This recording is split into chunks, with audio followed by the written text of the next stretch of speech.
자, 오늘은 기도와 영적 돌파 이제 8번째 시간인데요. 지난 시간 우리가 기도의 한계를 은혜로 돌파하자라고 했어요. 기도라는 것은 무엇이죠? 그냥 되는 것이 아니라는 거죠.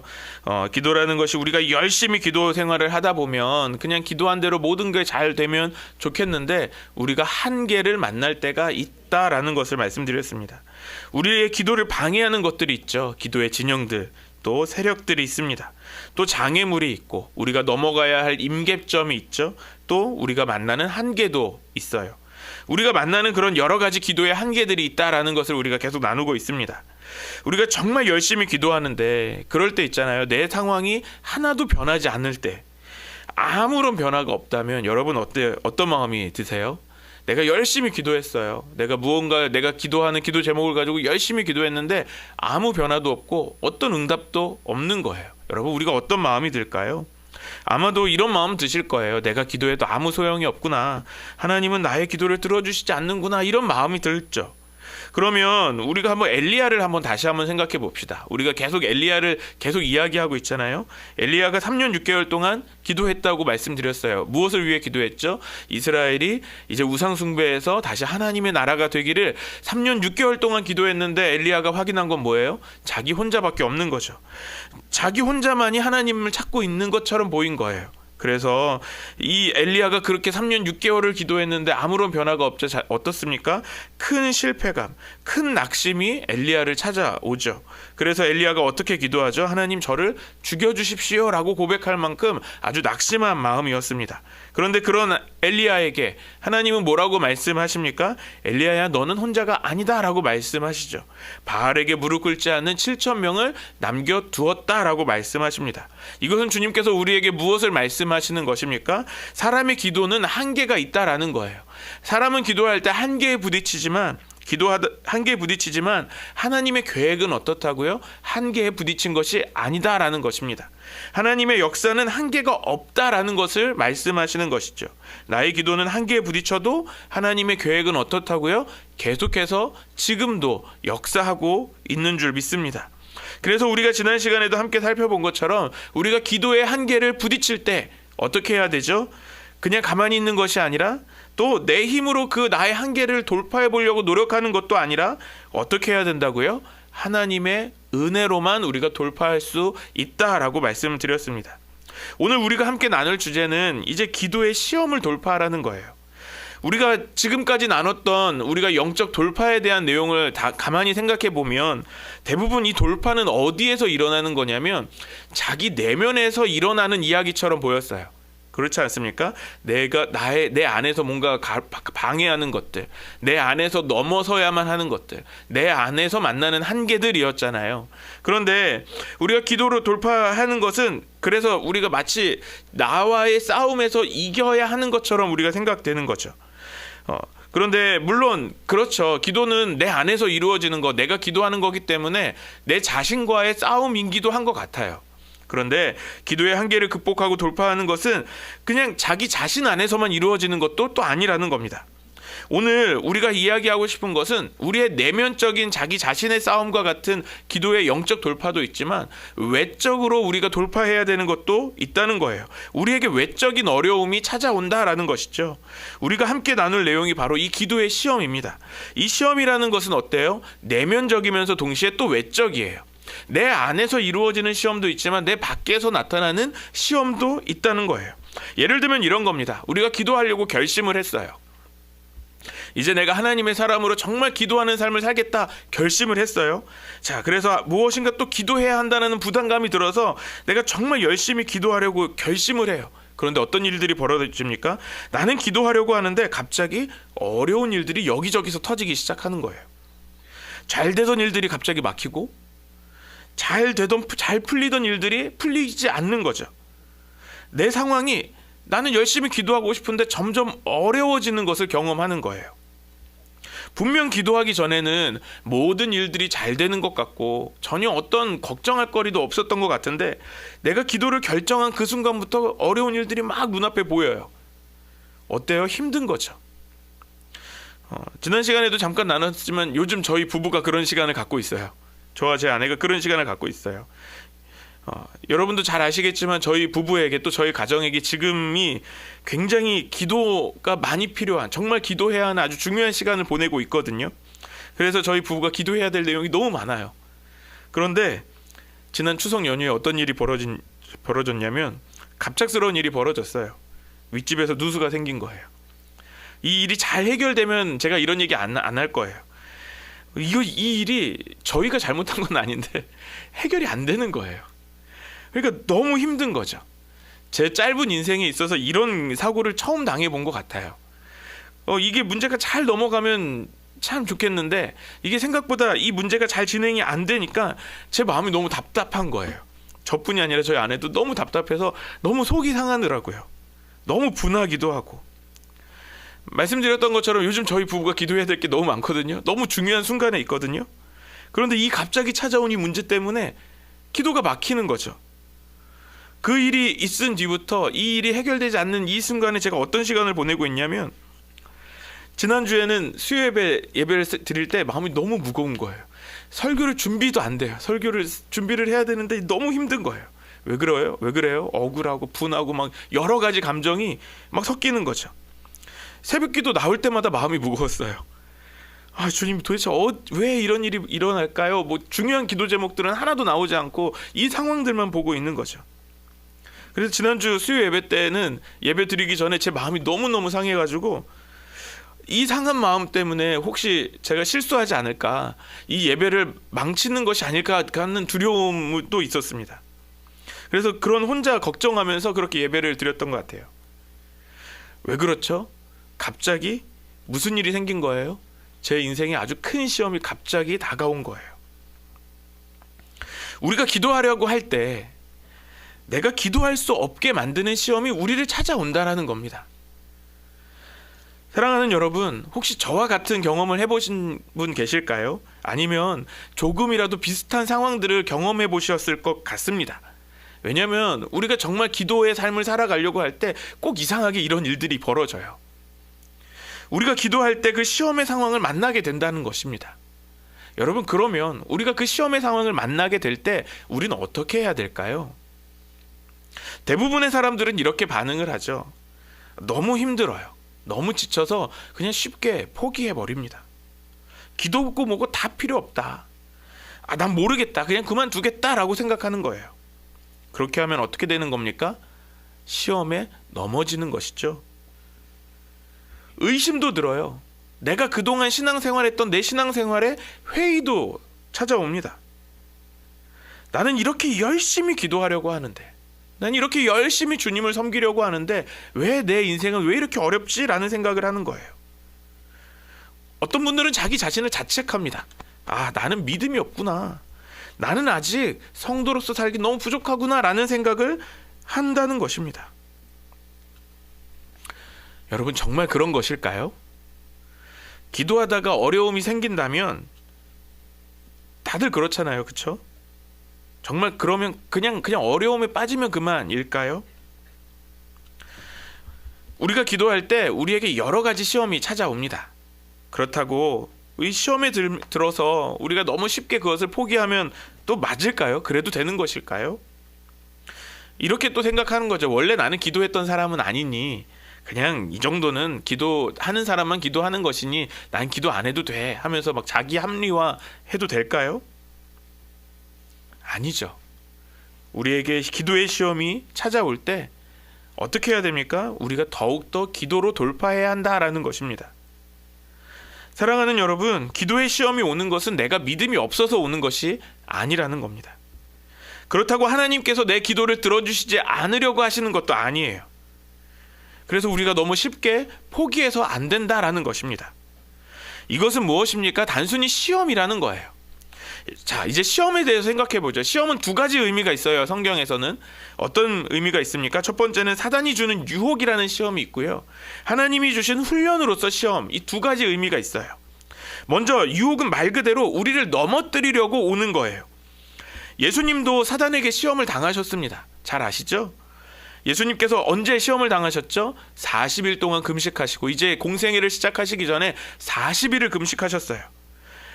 그 40일을 금식하시고 난 다음에 사단이 찾아와서 예수님을 시험합니다. 어떻게 시험합니까? 이 돌들을 보여주면서 이 돌덩이를 떡덩이가 되게 해라 라고 예수님을 시험하죠. 아무리 상식적으로 생각을 해봐도 예수님께 있어서 이 돌덩이 떡덩이 만드는 게 어려운 일이겠습니까? 예수님 물을 포도주로도 쉽게 바꾸셨잖아요. 이런 겨우 돌덩이 떡으로 바꾸는 거 어렵지 않으셨을 거예요. 그런데 이것이 얼마나 힘든 유혹이었는지, 예수님은 지금 어떤 상태입니까? 40일을 금식하셨어요. 저는 개인적으로 40일을 금식을 해보지는 못했습니다만 40일 금식하셨던 분들의 말씀이 그렇더라고요. 40일을 금식하고 나면 뭐 어떤 분은 전방 몇 킬로미터에 어떤 음식을 하고 있는지 그 냄새가 난대요. 어떤 음식을 봐도 너무 맛있어 보인대요. 심지어 어떤 분은 이 말씀을 가지고 이야기하면서 이 돌덩이를 떡덩이처럼 씹어 먹을 수 있을 것 같대요. 그럼 예수님은 어떠셨을까요? 우리 예수님은 완전한 하나님이셨지만 동시에 또 완전한 인간이셨어요. 우리와 똑같이 감정을 가지셨고 우리와 똑같은 배고픔을 느끼실 수 있었고 아픔도 느끼시는 분이세요. 그러면 40일을 금식하셨다고요. 그럼 돌덩이 떡덩이 바꾸는 거 그게 어려우셨을까요? 그런데 사단은 그것을 가지고 예수님을 시험하고 있는 거예요. 돌덩이를 떡덩이로 만들어 먹어라 라고 시험하고 있습니다. 사랑하는 여러분, 오늘 우리가 이것을 꼭 기억하시길 바랍니다. 이 시험을 당하는 것을 우리가 부끄러워할 필요가 없다라는 거예요. 누구나 시험을 당할 수 있습니다. 심지어 예수님도 그 시험을 받으셨어요. 우리가 시험을 당한다는 것은 우리가 약해서 그런 게 아니에요. 믿음이 없어서 그런 게 아니에요. 뭔가 부족해서 그런 것도 아니라는 겁니다.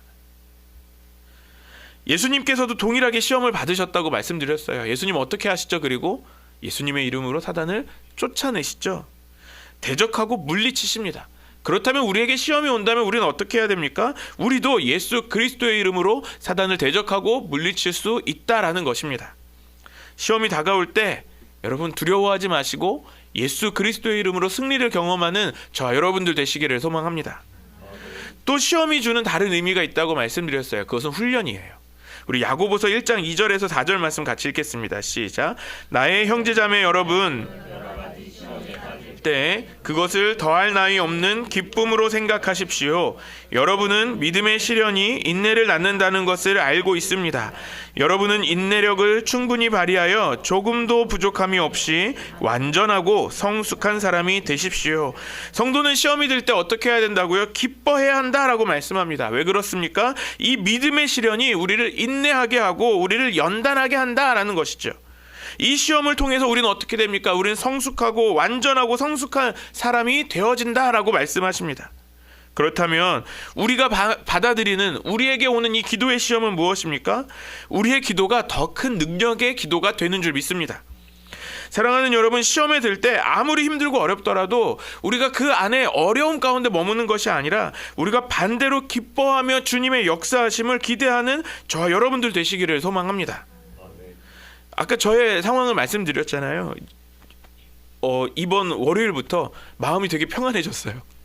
어떤 마음이 들었냐면 이 싸움은 제 싸움이 아닌 거예요.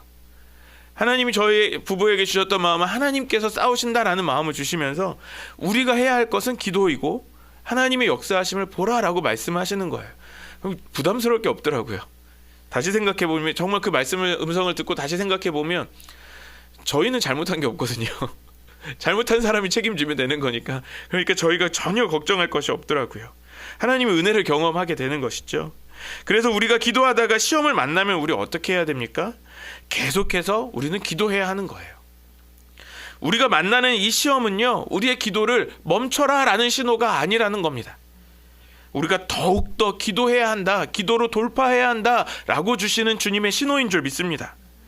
우리 안에 계신 성령 하나님은 우리에게 계속해서 말씀하시죠. 뭐라고 말씀하실까요? 이 어려운 상황을 보면서 기도하라, 기도하라, 기도하라 라고 말씀하세요. 하지만 악한 영은 우리를 유혹하죠. 어떻게 유혹합니까? 너는 실패했다. 너는 기도할 자격이 없다. 기도해도 아무런 소용이 없다 라고 우리를 유혹하는 거예요.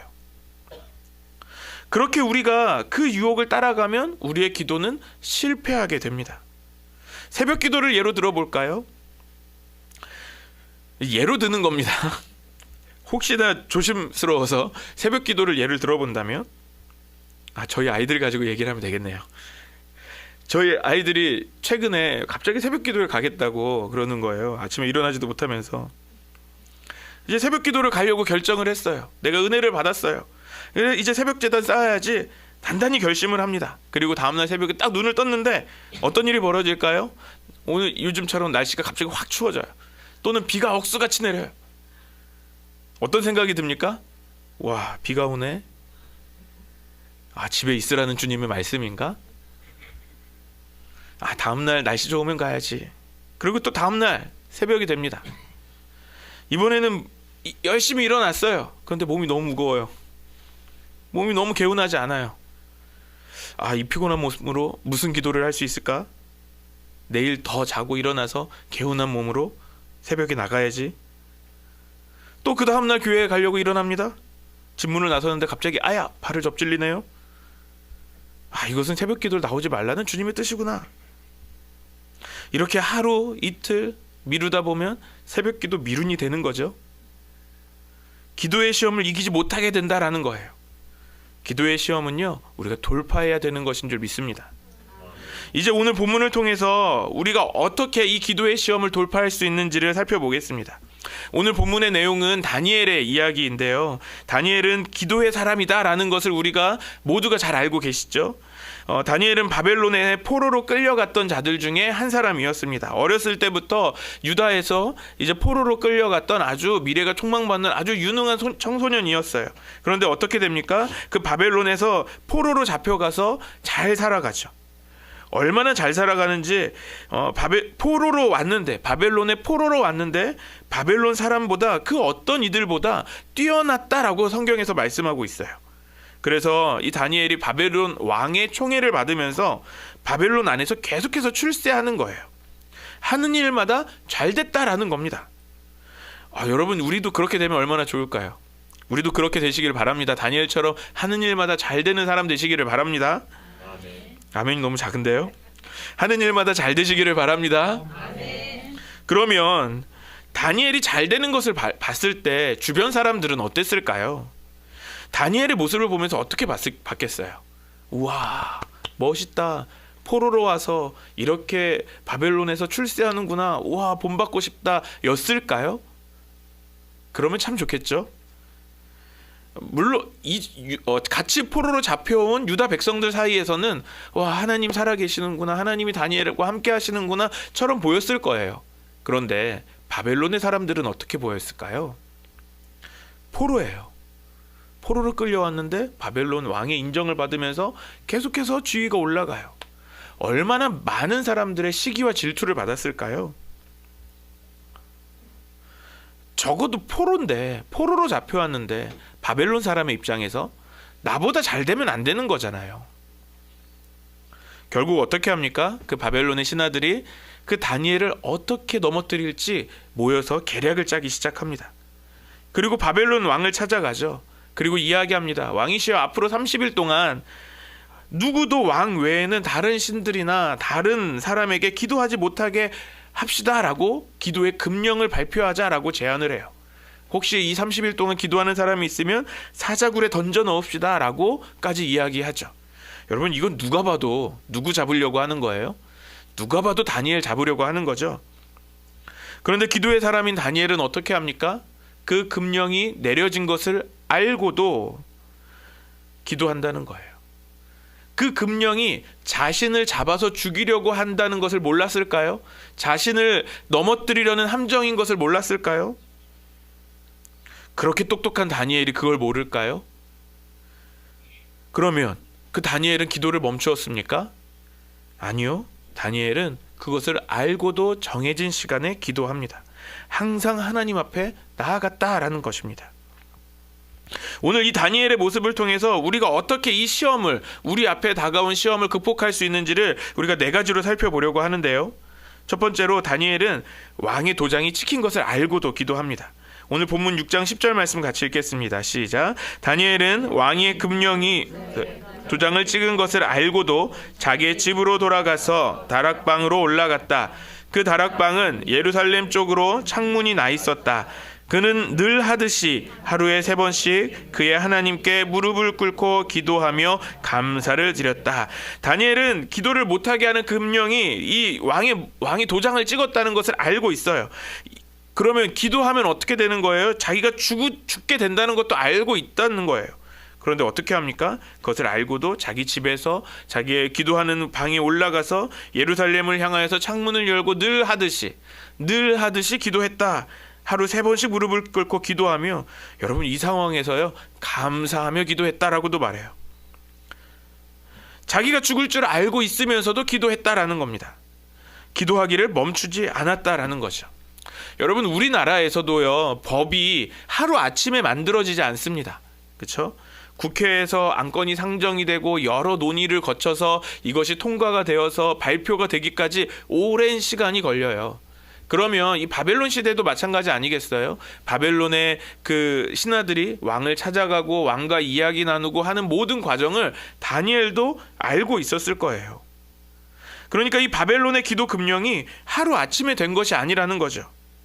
다니엘의 대적들이 다니엘을 죽이려고 모의하고 있다라는 것도 알았을 거예요. 이 모든 것을 알고 있는 다니엘, 이 과정이 진행 중일 때 어떻게 하는 것이 맞습니까? 이것이 정치적인 싸움 아닙니까? 다니엘을 몰아내기 위한 정치적인 싸움이잖아요. 그럼 이것을 대적할 방법을 찾아야 되지 않겠습니까? 자신의 대적들을 좀 찾아가서 좀 뭐 이야기를 하던가 아니면 싸우든가 해야 되지 않겠어요? 그런데 다니엘은 어떻게 했다고요?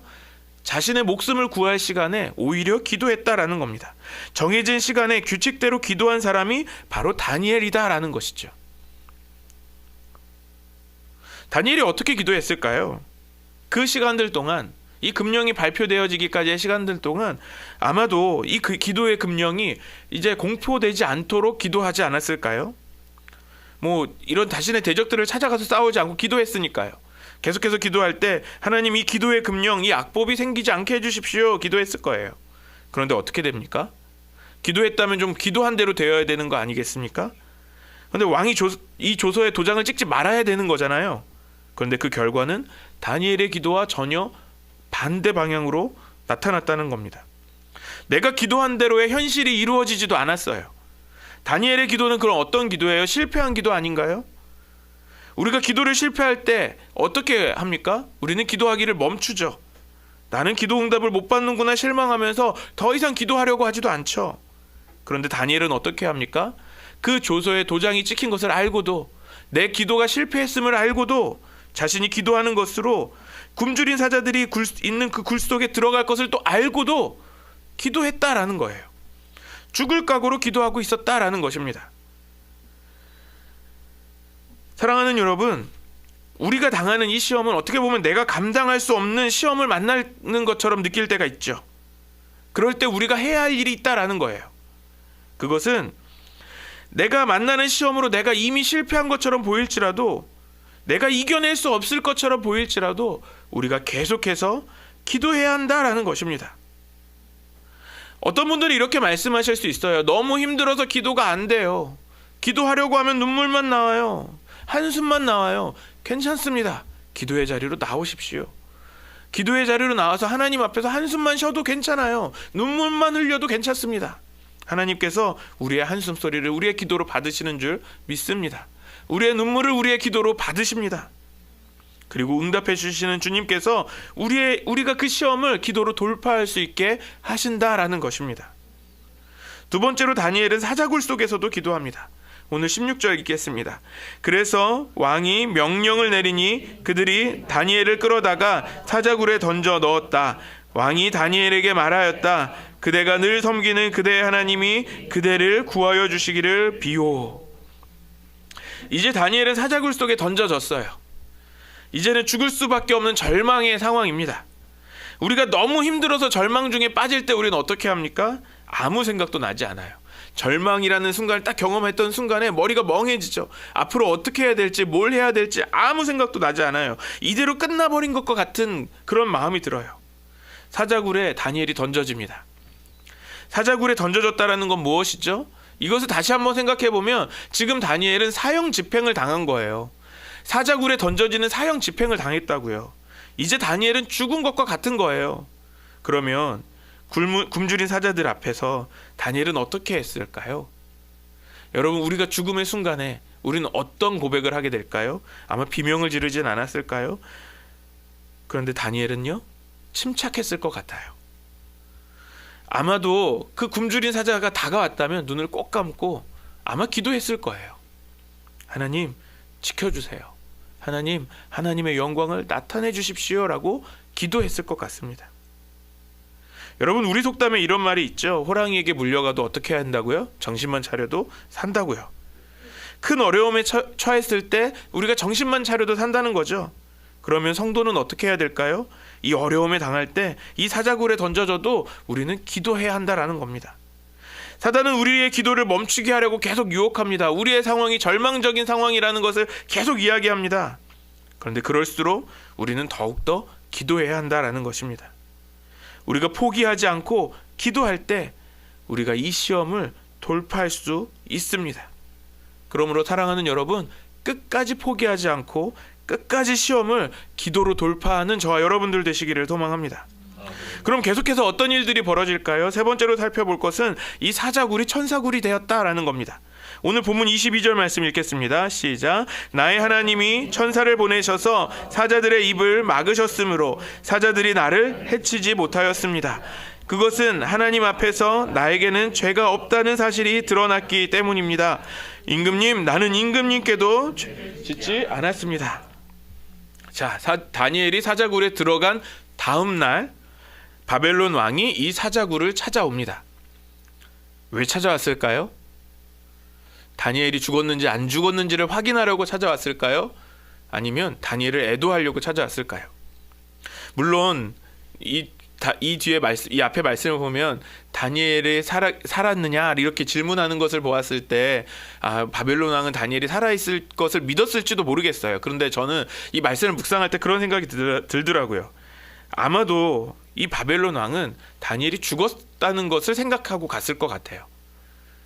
그렇지 않겠습니까? 자기가 정말 아끼는 그 자신의 신하를 죽을 수밖에 없는, 누가 들어가도 죽을 수밖에 없는 그 굶주린 사자들이 있는 곳으로 몰아 넣었어요. 그럼 죽었다고 생각한 거 아니겠어요? 그럼 그 앞에서 다니엘을 애도하는 거죠. 다니엘아, 너 혹시라도 너가 믿는 하나님이 너를 살려주시진 않았니? 아주 애타게 다니엘을 불렀을 거예요. 하나님이 정말 너를 살리셨느냐? 살리셨으면 좋겠다라는 거죠. 그런데 그때 다니엘의 목소리가 들려옵니다. 왕이시여, 만수무강하십시오. 이건 무슨 일이죠? 다니엘이 살아있는 거예요.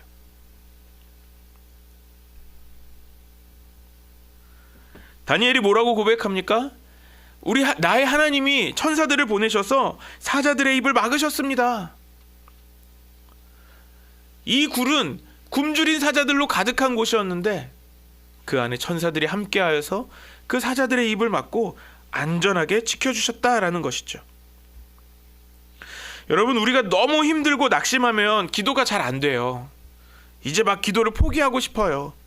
그런데 하나님은 어떻게 하십니까? 그분의 역사를 계속해서 진행해 가신다고요. 우리가 기도할 때 하나님의 역사는 멈추지 않으십니다. 그래서 우리의 기도는요, 허공을 치는 것이 아닌 거예요. 하나님의 응답은 이미 진행 중인 줄 믿습니다. 그래서 우리의 기도는 실패가 없습니다. 절망이 없습니다. 하나님께서 들으시고 주님의 때에 역사하십니다. 오늘 다니엘만 이 기적을 경험하는 것이 아닙니다. 오늘 우리도 다니엘과 같은 이 기적을, 이 사자굴이 천사굴이 되는 이 놀라운 기적을 경험하게 될 줄 믿습니다. 마지막으로 네 번째는 기도하면 이제 역전이 됩니다.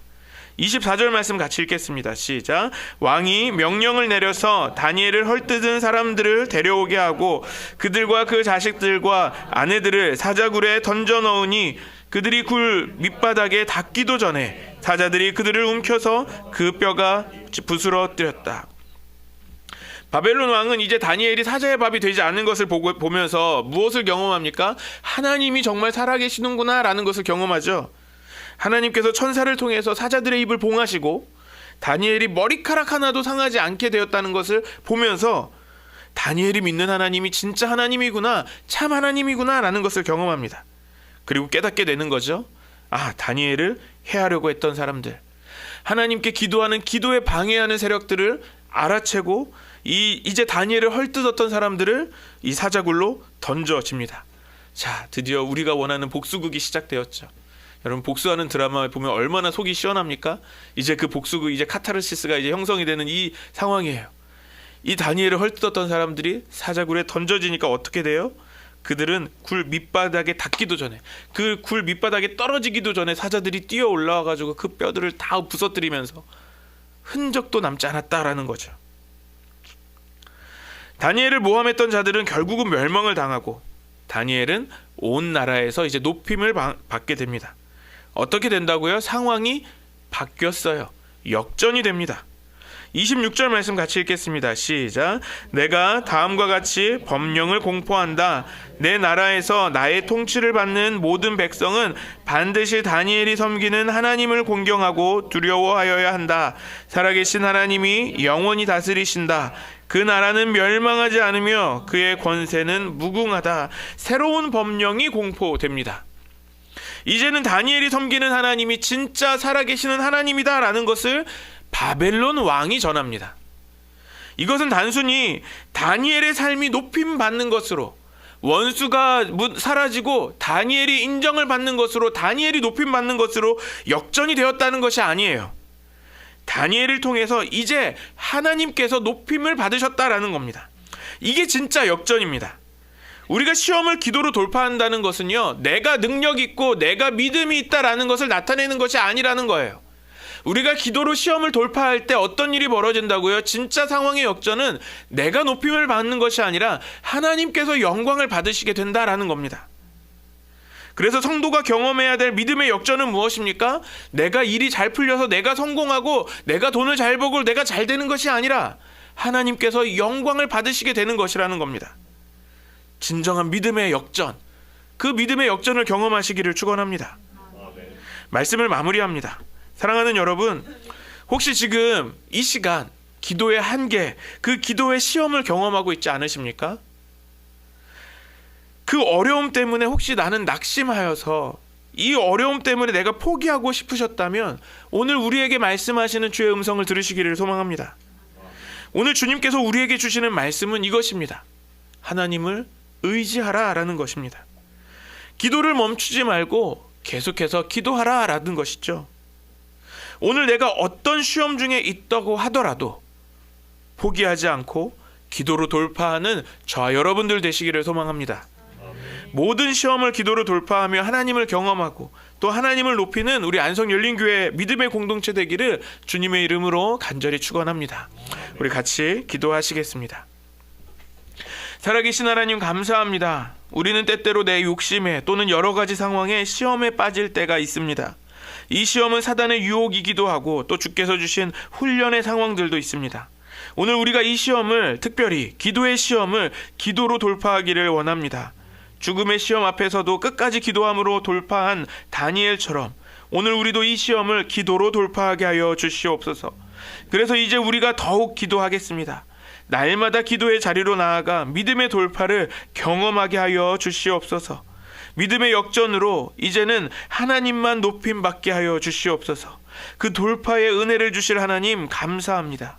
예수님의 이름으로 기도드립니다. 아멘.